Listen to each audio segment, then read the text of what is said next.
Një 33 vjeçar pjesë e grupit që shpërndante drogë në lokalet të natës në zonën e ish bllokut ka rënë në prangat e policisë së kryeqytetit. Nga hetimet e policisë u arrestuan nga forcat e policisë së komisariatit numër 6 në Kashar, shtetasi Ardian Bria, 33 vjeç.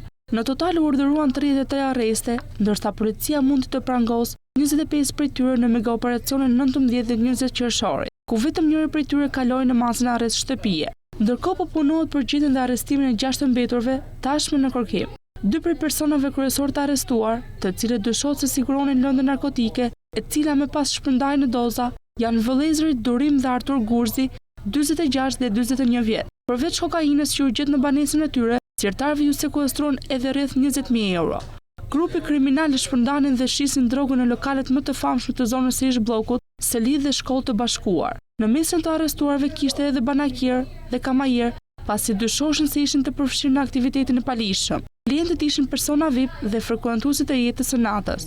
Gjatë kontrolleve të kryera së fundmi, u gjetën dhe u sekuestruan 1 kg e 964 gram kokainë, 450 gram heroin, 2 pistoleta, 29 celular, 6 automjete, 4 peshore elektronike dhe shumë të konsiderueshme parash. Më herët, gjatë hetimeve disa mujore, janë prangosur edhe 9 të tjerë, duke e çuar në 41 numrin total të personave të hetuar dhe 85 kg të kanabisit të sekuestruar. Materialet procedurale i referuan prokurorisë së Tiranës për veprime të mëtejshme.